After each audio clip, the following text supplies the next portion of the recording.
ज्योत्स्ना पुलकितयामिनी उल्लकुसुमित द्रुमदलशोभिनी सुहासिनी सुमधुरभाषिणी सुखदां वरदां मातरं Vande Mataram. I am Dr. Vani Akkapeddi, Principal, Keshav Memorial College of Law. Respected dignitaries on the dais, my pranams to all of you. I take this opportunity to profusely thank you all and the esteemed presence of all the dignitaries on the dais. I welcome all of you once again. I welcome Sri L. Prabhakar Reddy Garu, Correspondent, Keshav Memorial College of Law and Treasurer of Keshav Memorial Educational Society. I welcome our Secretary Sir, Sri Annadanam Subramanian Garu, and I welcome the Director, Sri J. Nageshwara Garu, and our special guest for today's program, Sri B. Narasimha Sharma Garu, Additional Solicitor General of India and Senior Advocate High Court for the State of Telangana. We welcome you, sir. I extend a warm welcome to the guest of honor, Sri A. Narasimha Reddy Garu, Chairman Bar Council of Telangana. I welcome our President of Keshav Memorial Educational Society, former Chief Justice of Patna High Court, Chancellor of University of Hyderabad and Chancellor of Northeast University, Justice Sri L. Narasimha Reddy Garu. A warm welcome to you, sir. I welcome our Vice President, Sri C.A. J. Narasimha Rao Garu, the keynote speaker for today's national seminar, Professor G.B. Reddy Garu, Senior Professor of Law, University of Law, Osmania University, and is also the Director of Professor G. Ram Reddy Law Center for Distance Education, Osmania University. Sir, I extend our gratitude for being with us and sharing your valuable expertise in the field of law. Honorable Justice L. Narasimha Reddy Garu, born in an agricultural family at a Gavicharla village, Warangal district, Telangana state. Professor Sri Kumar Garu, Vice Chancellor, Sri Kumar Munugaran, Honorable Vice Chancellor of prestigious Osmania University, Sri Honorable Justice Nagesh Bhimapal Garu, Sri A. Narasimha Reddy, Chairman Bar Council of Telangana, Vice President of Keshav Memorial Education Society, Sri Narasimha Rao Garu, Principal Vani Garu, Sri B. Narasimha Sharma Garu, Professor G.B. Reddy Garu, an eminent constitutional expert, Sri Annadanam Subramanian Garu, Secretary, Sri Prabhakar Reddy Garu, Professor Ambrose, Professor Nandini, distinguished faculty members, invitees, advocate friends, my dear students, my namaskar to all of you. We feel proud that celebrating the 75th year of the Constitution of India in the august presence of eminent personalities like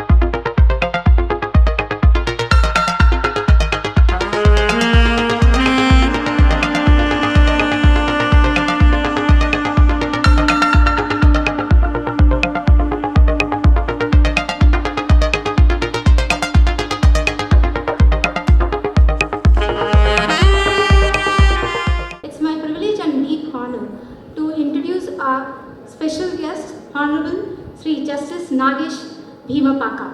Served on to us Sri Bhimapaka Bhupati Rao and Srimati Shantama at Bhadrachalam, Khammam district. నేను in fact ఇక్కడికి వచ్చింది మీ మధ్యలో కూర్చుని meeting వినడానికి, కానీ కోటేసుకు వచ్చాను కాబట్టి పైకి పిలిచారు. ముందుగా వచ్చినప్పుడు మీ గురించి చెప్తున్నప్పుడు కూడా నాకంటే ముందు వక్తలు మీలో పెద్ద చలనం కలగల. ఎందుకంటే నేను కొంచెం డౌట్ వచ్చింది, మనం ఏమన్నా రిటైర్ అయిపోయిన ఉద్యోగులు పెన్షన్ రావట్టే చెప్పుకున్న మీటింగ్కి వచ్చానా లేకపోతే కాలేజీకి వచ్చానా అని. ఎందుకంటే చప్పట్లు ఇందాక ఆగిపోయినాయి కాబట్టి. ఇప్పుడు మీ ఇష్టం.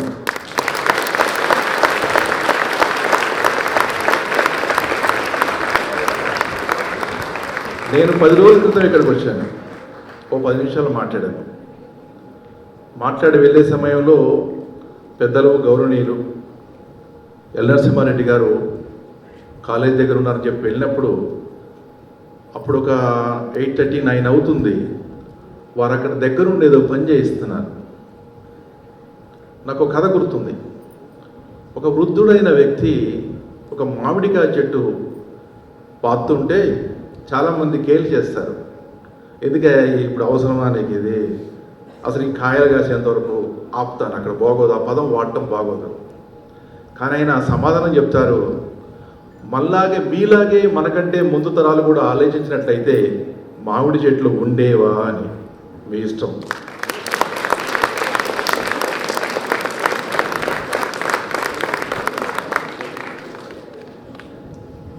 వాస్తవంగా నేను నమ్ముతున్నది ఒకటి, ప్రతి మనిషి శక్తివంతుడుగాను, బలవంతుడుగాను, చైతన్యవంతుడుగాను, మేధో సంపత్తి కలిగి ఆడుకోవటానికి భగవంతుడు సృష్టించిన వ్యాయామశాల ఈ ప్రపంచం. ఆడుకుంటారో నిద్రపోతారో అది మీ ఇష్టం. Sir, A. Narasimha Reddy Garu hails from an agriculture family. Sir was born at Balmur village, Mahbubnagar district.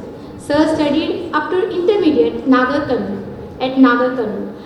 As we reflect on 75 years of Indian Constitution, a document that has shaped the destiny of our nation and continues to guide us through the complexities of modern governance. The Constitution of India, adopted in January 26, 1950. It is not just legal framework, it is a bedrock of our democracy, embodying the aspirations of newly independent India.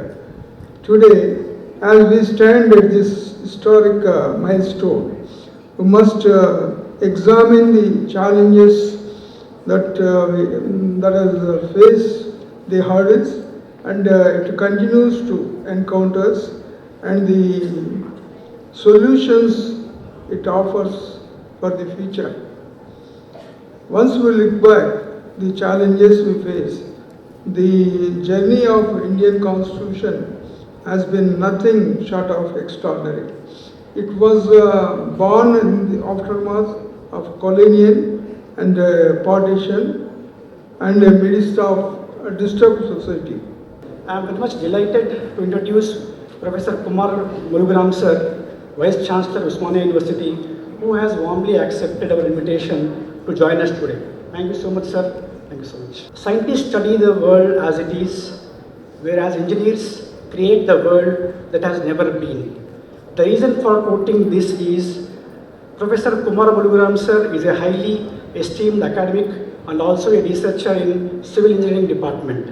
With a career that spans over 29 years, sir has earned his bachelor's degree from Osmania University and also master's degree from JNT University and a doctorate from the Indian Institute of Technology, Bombay.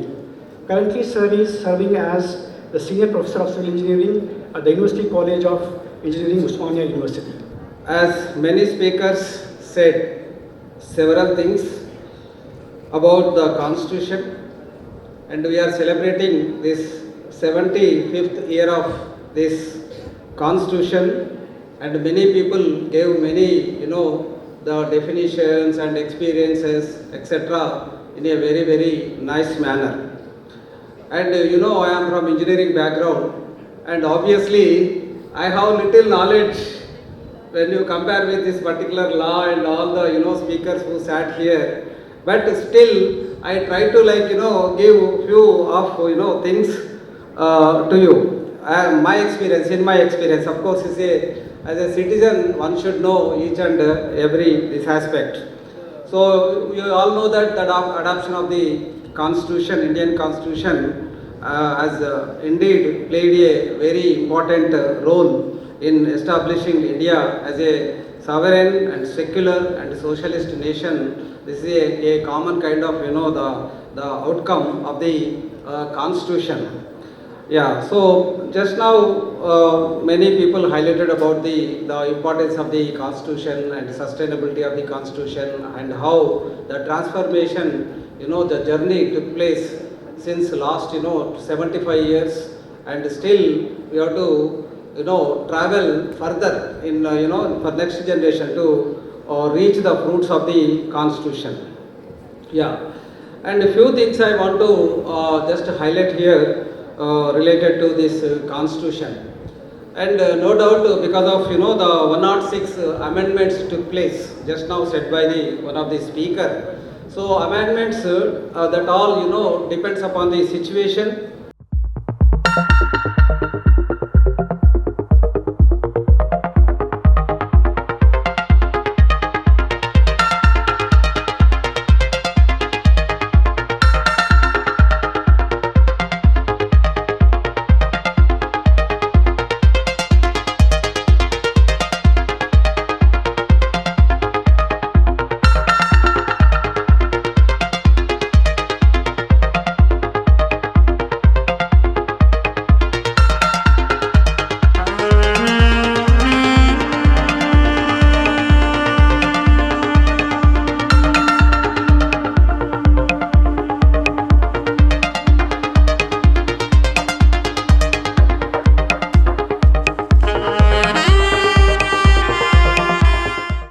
It has two facets for us to discuss for next 2 days. One is the challenges in the past, way forward for the future. On both these issues, there is to share only two aspects, considering my limited time constraint. The challenges in the past was, for few centuries, this great nation Bharat was under colonial foreign rules. Because of that, when India to become an independent, there was a need to frame a written constitution for this great nation. Dear friends, it is not that we didn't have the constitutionalism in this great country. From the Vedic ancient time, though it was uncodified, it was called as a principles of Rajadharma, that is the constitutional principles or constitutional philosophy for the rulers to administer the things. With that background of this great nation, honestly speaking, the key is already given by the previous speakers as far as the main theme of the national seminar is concerned. Key as well as note, both of them. I will try to add a little, more to the main theme of the seminar in the next few minutes. You know very well that Constitution of any country is considered as the supreme law of the land, considered as the legal heir of the past and the testator of the future. And as far as Indian Constitution is concerned, the culmination of the efforts made by eminent statesmen and intellectuals led by Dr. B.R. Ambedkar, and with the active support and cooperation of many other stalwarts.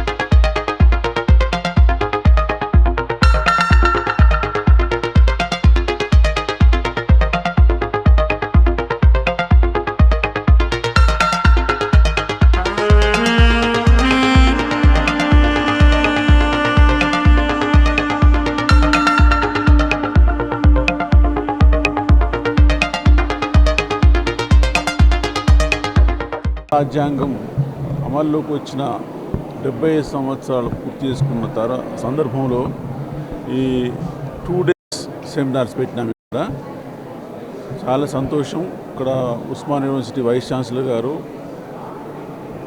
ఇంకా చాలా లా institutions నుంచి కూడా professors ఇక్కడికి వచ్చినారు. అది students కూడా చాలా ఎంతూజియాస్టిక్గా participate చేస్తున్నారు. అది ఈ 6 సెషన్స్గా డివైడ్ చేసి వివిధ సబ్జెక్ట్స్, అది ఉమెన్ అండ్ చైల్డ్ వెల్ఫేర్, ఇంకా constitution, future, uniform civil code, ఇట్లా హ్యూమన్ రైట్స్, ఇట్లా ఈ విధంగా విభజించి అందులో నిష్ణాతులైన హైకోర్టు జడ్జిలు గారు లేక ప్రొఫెసర్సు ఇంకా వాళ్ళందరూ మాట్లాడతారు. మేము ముందు ఇచ్చిన ఇన్ఫర్మేషన్కు స్పందించి దాదాపు 108 ఆర్టికల్స్ స్టూడెంట్స్, టీచర్స్, లాయర్స్ అందరూ పంపించినారు. అది వాటిని కూడా పబ్లిష్ చేసి ఒక పుస్తకం రూపంలో అందరికీ అందిస్తాం. The supreme values as prime principles in accordance with which the country shall be governed, then a constitution comes into existence. But the shape that it takes through the Constituent Assembly or in the hall of a constitutional court is quite significant. The representatives of the people or members of the Constituent Assembly bring the messages of people to the floor of the Constituent Assembly, and they crystallize the values or they draft and finalize the ultimate principles, and proper shape is given through a well drafted constitutional document. See, now coming to this transformative journey. In fact, first of all, we need to understand what is this transformation? What does it presupposes? See, here the transformation is nothing but it is a change from one state to another state. That is, even let me refer the statement made by the Chief Justice of India, Sanjeev Khanna, on 26th November, while addressing the Supreme Court Bar Association. He stated that the Constitution of India played a key role in transforming India into a vibrant democracy and a prominent geopolitical leader. So here this transformation signifies the change and adaptability opposing the state of static systems. See, the concept highlights the Constitution's ability to develop and meet the changing needs of the society, ensuring it remains relevant and responsive over time.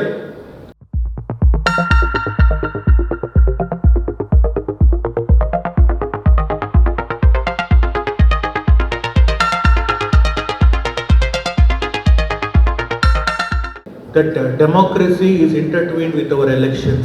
In fact, it is considered to be the foundation for democracy. Elections, they are considered to be one of the vital element in the democratic process. But let me start with a quotation given by Honorable Justice P.B. Sawant Garu in one of the stimulating exercise conducted in Pune. He says that the old concept of by the people, for the people and of the people has lost its relevance in democracy. Now it is by the corrupt, for the corrupt and of the corrupt. Because at the time of elections itself, they will be bribing the voters, and after winning the election, they will try to recover whatever they have spent in the elections.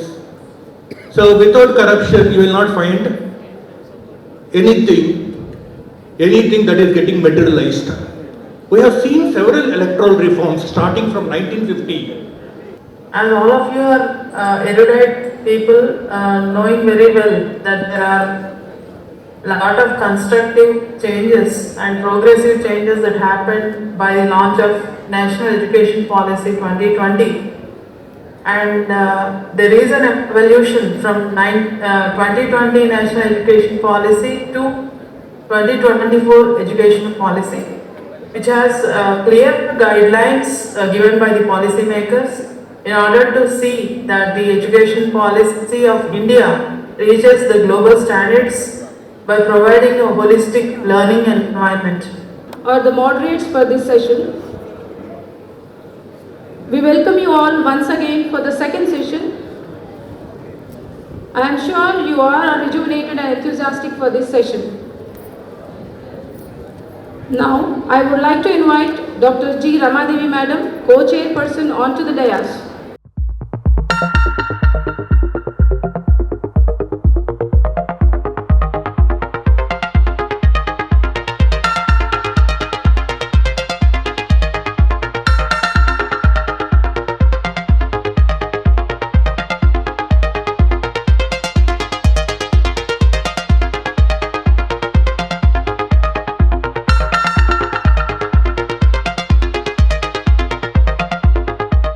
Completed her law degree from Siddhartha Law College, Gulbarga in 1992 and was enrolled as an advocate with Bar Council of Andhra Pradesh. Madam obtained her LLM in Constitutional Law from Usmania University and postgraduate diploma in ADR from Nalsar University in the year 2005. Madam as standing counsel for the central government at the Central Administrative Tribunal and the High Court of Andhra Pradesh as well as for the Oriental Insurance Company, and Madam serving in the Bombay, Bangalore and Hyderabad benches until 2021. Madam was elevated to the High Court of Telangana State as a permanent judge on October 15, 2021. The topic we are discussing today, and particularly this session, is about specific provisions in the Constitution of India with regard to women and children. This year we are celebrating the Platinum Jubilee of our Constitution, 75 years of our Constitution of India. We secured independence in the year 1947. But did we really become independent? No, we were governed by the old imperial rules. Until unless we adopted the Constitution and became a republic in the year 1950, we were not truly independent. So we had to frame our own constitution. We borrowed from various countries, and ours is the longest written constitution. And in the morning, inaugural and first session, you must have discussed about various features of the constitution, how it has transformed over the years. Therefore, now this session is dedicated only to the special provisions with regard to women and children, so I will refer to only those provisions. All of you are aware, how many of you have read the preamble of the Constitution? All of you are law students here, right? Yes. How does it start? We, the people of India. First thing I would ask you is, how many of you feel all of us are equal? Let's talk. All men only raise their hands when they told they are equal. I did not ask equal among equals. I asked equal among unequals. Who are unequals for all of you? You can talk to me. I have nothing else to do other than coming all the way only for this talk. Tell me. Whom do you think that we are equal or unequal? Any one of you can tell me. Louder enough. Somebody was telling yes, no, all the judgments, cases. I was so happy that the Keshav Memorial students are well informed. I know that the Google generation, the Z generation are well informed, and that is why teachers have to be more informed. Google has made our life miserable, man. The reason is that the Supreme Court judgment is on there. You deliver a judgment in Telangana High Court and there is a pop-up in the live law and the students are always online.